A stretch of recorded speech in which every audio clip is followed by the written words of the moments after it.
네, 안녕하세요. 저 박수현입니다. 반갑습니다. 예, 지금 조금 전에 청와대에서 상황 점검 회의가 시작됐다고요? 예, 지금 이 시간에 바로 시작하는데요. 예. 제가 오늘 사실은 대변인 되고 나서 이제 첫 번째 참석하는 회의인데, 그 김어준의 뉴스공장 워낙 중요한 프로그램이어서 제가 회의를 잠깐 빠지고 나와서 좀 출연을 했는데, 우리 뉴스공장 청취자 여러분, 우리 정말 반갑습니다. 네. 대변인님은 저희 언론과의 접촉이 굉장히 중요하기 때문에 잘해주셔야 되고요. 저희가 팍팍 우겨가지고 상황점검 회의를 빠지고 저희 인터뷰를 응하시게 됐습니다. 맞습니다. 예. 저희가 팍팍 우겼다는 걸 다시 한번 강조하고요. 근데 대변인을 여태 여러 번 하셨죠? 청와대는 처음이지만. 예. 제가 언론 보도에도 보셨겠습니다만 5번을 대변인했다 그러는데 우선 19대 국회의원 하는 동안에 당에서 당대변인 1회와 원내대변인 2번을 했고요. 예. 지난번에 대선 전국에서는 안희정 충남지사 대통령 경선 후보의 대변인을 했고 또 본선 과정에서는 경선 이후에 문재인 대통령 후보의 대변인을 해서 또 5번을 대변인을 했습니다. 대변인을 이렇게 많이 맡으신 이유가 뭡니까? 글쎄요. 저도 잘 모르겠는데 좀 불만이 있습니다. 저도 자칫 잘못하면 대변인 전문가, 직업 대변인 이렇게 해서 자꾸 부르는데 다른 일은 못하고 자꾸 대변인만 시키는 거 아닌가 이런 생각인데 아마 외람되게 말씀을 드리자면 제가 좀 이렇게 여야 되게 국민들이 보시기에는 막 싸우잖아요. 제발 땀 좀 하지 마라 이런 것인데 되게 상대방의 말을 좀 듣고 수용해주면서 제 말을 좀 드리는 그런 태도를 좀 많이 좀 좋아하시는 것 같아요. 그래서 주로 대변인에 좀 많이 기용이 되는 것 같습니다. 정치인 하시기 전에도 누군가 다른 사람을 대변하거나 그런 경력이 있으세요?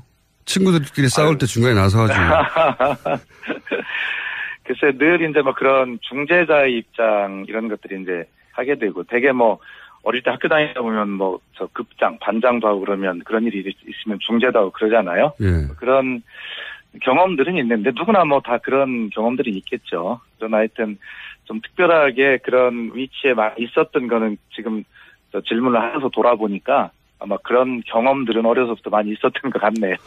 그렇군요. 근데 이제 청와대 대변인은 여태까지 하신 일과는 좀 차원이 다른 일 아닙니까? 정부 전체를 대변해야 되는데 본인만의 대변인 철학이 있습니까?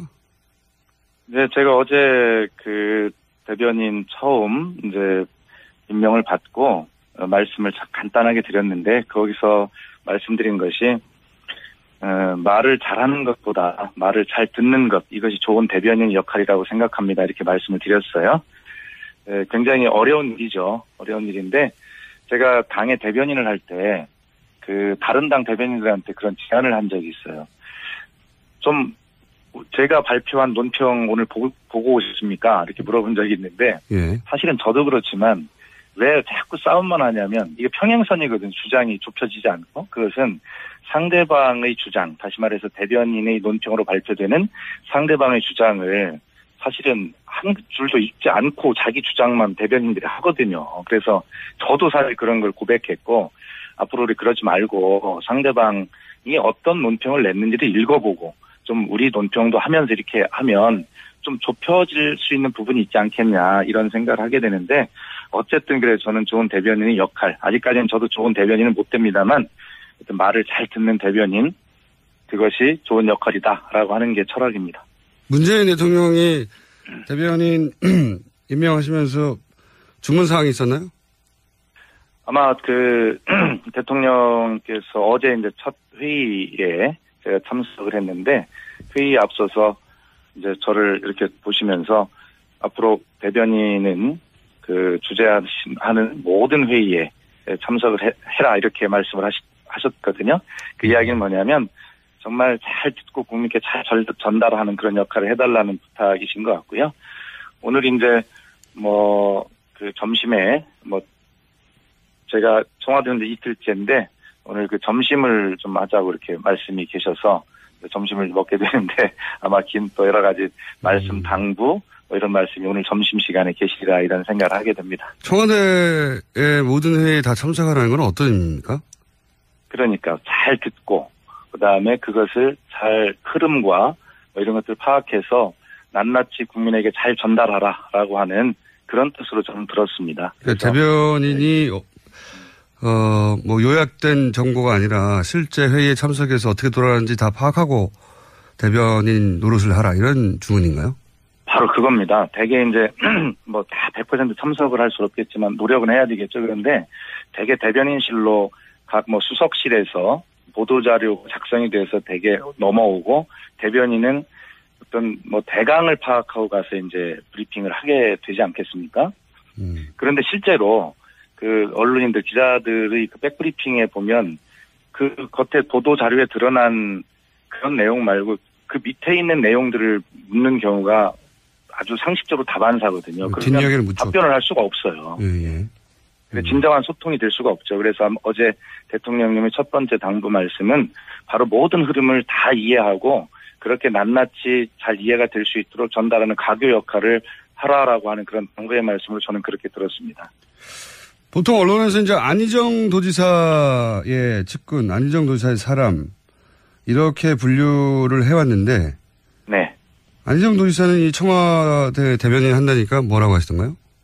예, 어쨌든 그 며칠 전에 저를 급히 좀 안희정 도지사가 좀 보자고 그래서 좀 가서 만났더니 이제 뭐 그 청와대에 가서 중요한 일을 좀 해서 이 정부를 좀 도움이 되라라는 차원에서 추천했다는 이야기와 함께 가서 내일처럼 열심히 가서 해라. 어떤 직이 주어지면 딱 그 당부 이야기 하나 저한테 말씀하시더라고요. 그래서 참 말씀도 굉장히 재미없게 하신다 이런 생각을 했는데 어쨌든 내일처럼 하라. 이게 안희정 지사의 당부였습니다. 안희정 도지사를 이제 떠났으니까 안희정 도지사를 디스하신 겁니까?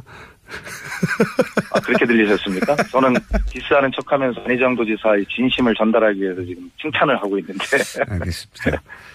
네. 이건 어떻습니까? 이제 대변인이시니까 제가 대변인에게 질문을 하나 드려보자면, 네. 다른 정당, 그러니까 국민의당이든 바른정당이든 정의당이든, 네. 거기 계신 분들이 입각할 수도 있다 하는 얘기가 여러 차례 나왔잖아요. 그런데 네, 이제 청와대에서 공식적으로는 제안이 간 적이 없다. 네. 혼란스러운 메시지들이 나오는데 이게 어떻게 되는 거예요?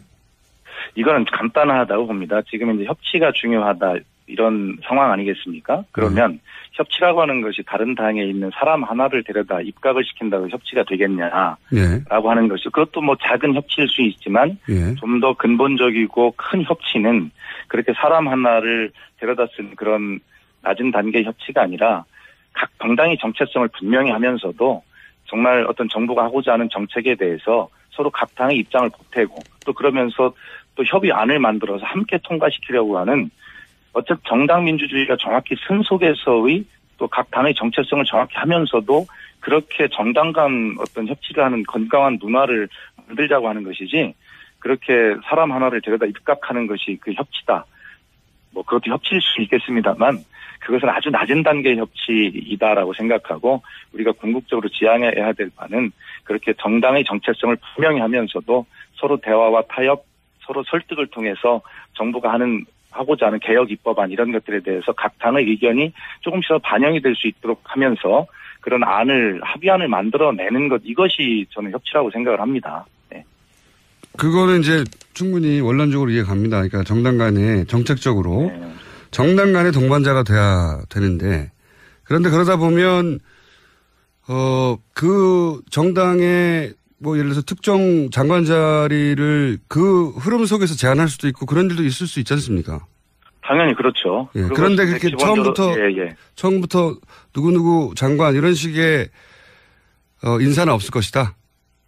그렇죠. 제가 볼 땐 적어도 대통령님께서는 이 정당 정치에 대한 이해가 깊으시고 연대 협치의 의미를 정확히 아시고 계시기 때문에 그래야 또 오래가고 지속 가능한 연대 이틀 협치 이틀이 마련되지 않겠습니까? 그렇기 때문에 아마 지금 그 각 당에서 사람 하나 데려다 입각시키는 것 이런 어떤 출발은 안 하실 걸로 저는 그렇게 생각하고 있습니다.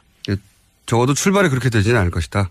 그렇습니다. 앞으로 그런 일이 있을 수도 있겠지만 출발이 그렇게 되지는 않을 것이다 이런 얘기네요. 예, 이미 각 정당 간에 신뢰가 쌓이고 그것이 문화로 자리 잡아가는 과정에서 입각하고 이런 것은 있을 수 있겠지만 처음부터 그렇게 정치 공학적인 그런 어떤 접근, 그런 입각 이런 것들은 아마 좀 이루어지지 않을 것이다. 저는 그렇게 믿습니다. 예.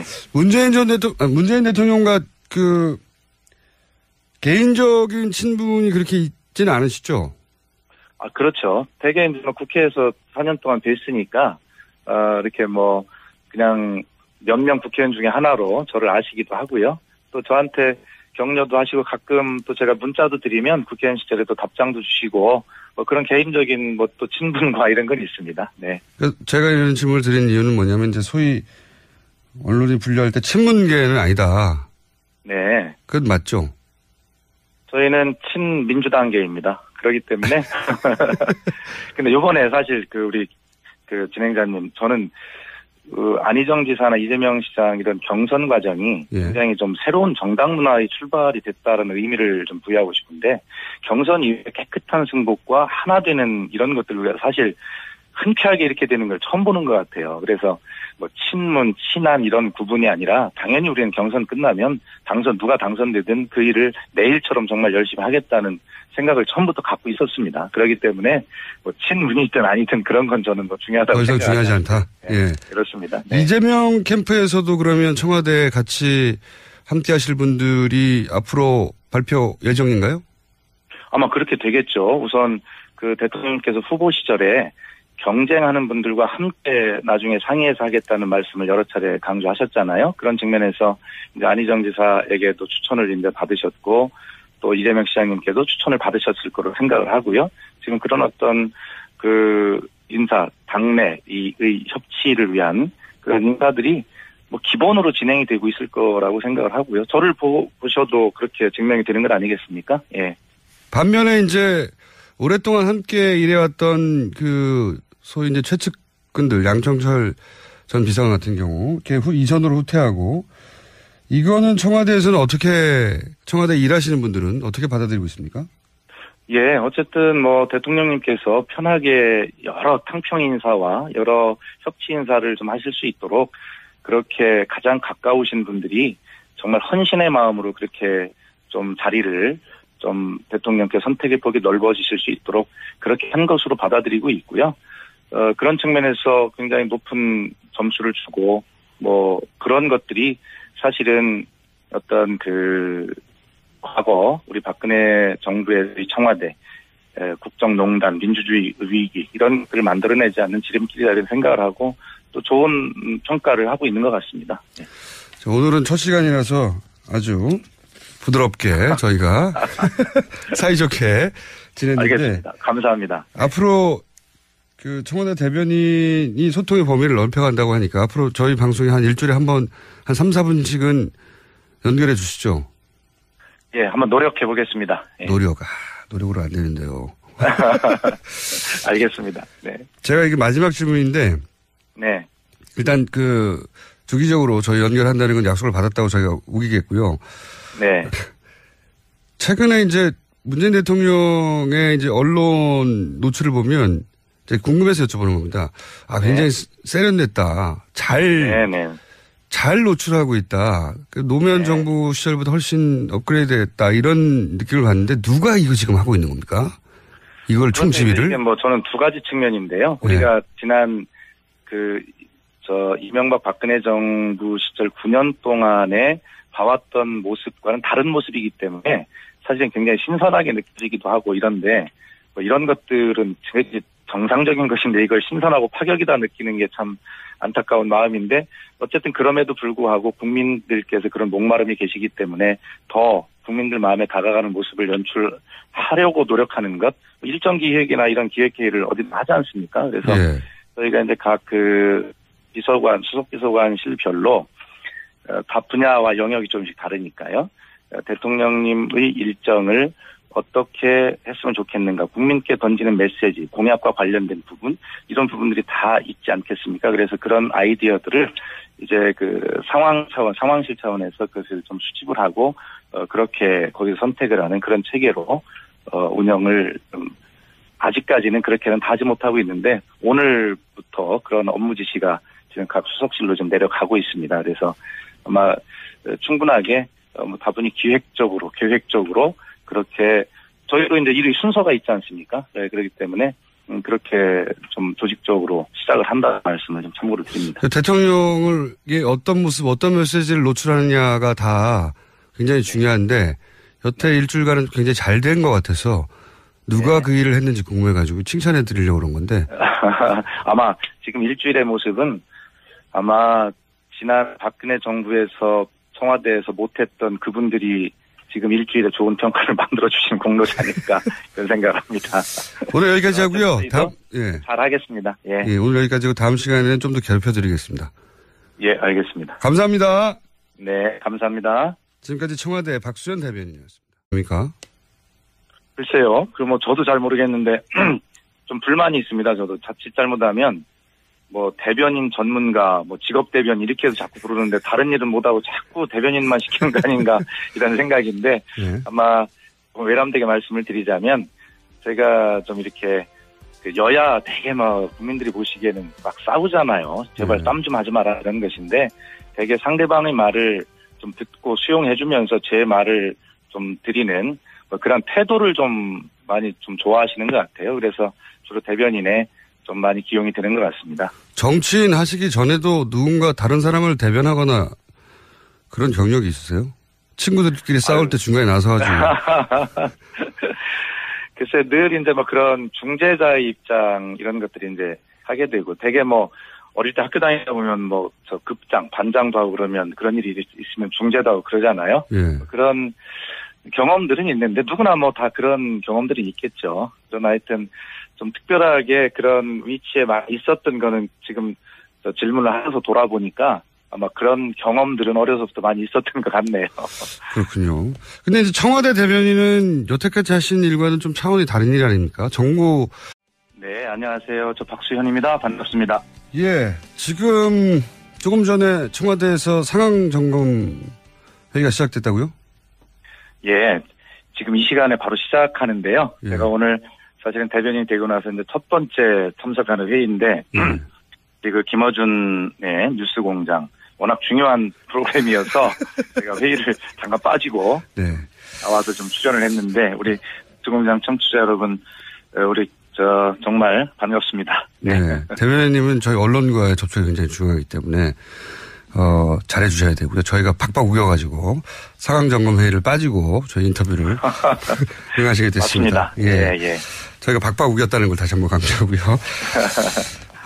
근데 대변인을 여태 여러 번 하셨죠? 청와대는 처음이지만.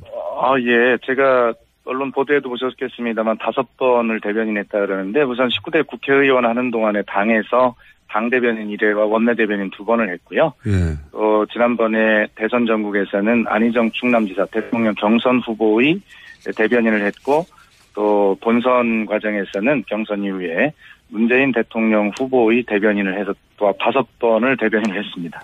대변인을 이렇게 많이 맡으신 이유가 뭡니까? 전체를 대변해야 되는데 본인만의 대변인 철학이 있습니까? 네, 제가 어제 그 대변인 처음 이제 임명을 받고 말씀을 간단하게 드렸는데 거기서 말씀드린 것이 말을 잘하는 것보다 말을 잘 듣는 것 이것이 좋은 대변인 역할이라고 생각합니다. 이렇게 말씀을 드렸어요. 굉장히 어려운 일이죠. 어려운 일인데 제가 당의 대변인을 할 때 그 다른 당 대변인들한테 그런 제안을 한 적이 있어요. 좀 제가 발표한 논평 오늘 보고 오셨습니까? 이렇게 물어본 적이 있는데 사실은 저도 그렇지만 왜 자꾸 싸움만 하냐면 이게 평행선이거든. 주장이 좁혀지지 않고 그것은 상대방의 주장 다시 말해서 대변인의 논평으로 발표되는 상대방의 주장을 사실은 한 줄도 읽지 않고 자기 주장만 대변인들이 하거든요. 그래서 저도 사실 그런 걸 고백했고 앞으로 우리 그러지 말고 상대방이 어떤 논평을 냈는지를 읽어보고 좀 우리 논평도 하면서 이렇게 하면 좀 좁혀질 수 있는 부분이 있지 않겠냐 이런 생각을 하게 되는데 어쨌든 그래 저는 좋은 대변인의 역할 아직까지는 저도 좋은 대변인은 못 됩니다만 말을 잘 듣는 대변인 그것이 좋은 역할이다라고 하는 게 철학입니다. 문재인 대통령이 대변인 임명하시면서 주문 사항이 있었나요? 아마 그 대통령께서 어제 이제 첫 회의에 제가 참석을 했는데 회의에 앞서서 이제 저를 이렇게 보시면서 앞으로 대변인은 그 주재하는 모든 회의에 참석을 해라 이렇게 말씀을 하셨거든요. 그 이야기는 뭐냐면 정말 잘 듣고 국민께 잘 전달하는 그런 역할을 해달라는 부탁이신 것 같고요. 오늘 이제 그 점심에 제가 청와대 온 지 이틀째인데 오늘 그 점심을 좀 하자고 이렇게 말씀이 계셔서 점심을 먹게 되는데 아마 긴 또 여러 가지 말씀 당부 이런 말씀이 오늘 점심시간에 계시리라 이런 생각을 하게 됩니다. 청와대의 모든 회의에 다 참석하라는 건 어떤 의미입니까? 그러니까 잘 듣고 그다음에 그것을 잘 흐름과 이런 것들을 파악해서 낱낱이 국민에게 잘 전달하라라고 하는 그런 뜻으로 저는 들었습니다. 그러니까 대변인이 요약된 정보가 아니라 실제 회의에 참석해서 어떻게 돌아가는지 다 파악하고 대변인 노릇을 하라 이런 주문인가요? 바로 그겁니다. 대개 이제 다 100% 참석을 할 수 없겠지만 노력은 해야 되겠죠. 그런데 대개 대변인실로 각 수석실에서 보도자료 작성이 돼서 대개 넘어오고 대변인은 어떤 대강을 파악하고 가서 이제 브리핑을 하게 되지 않겠습니까? 그런데 실제로 그 언론인들 기자들의 그 백브리핑에 보면 그 겉에 보도자료에 드러난 그런 내용 말고 그 밑에 있는 내용들을 묻는 경우가 아주 상식적으로 다반사거든요. 그러면 답변을 할 수가 없어요. 예. 진정한 소통이 될 수가 없죠. 그래서 어제 대통령님의 첫 번째 당부 말씀은 바로 모든 흐름을 다 이해하고 그렇게 낱낱이 잘 이해가 될 수 있도록 전달하는 가교 역할을 하라라고 하는 그런 당부의 말씀을 저는 그렇게 들었습니다. 보통 언론에서 이제 안희정 도지사의 측근, 안희정 도지사의 사람 이렇게 분류를 해왔는데, 네. 안희정 도지사는 이 청와대 대변인 한다니까 뭐라고 하시던가요?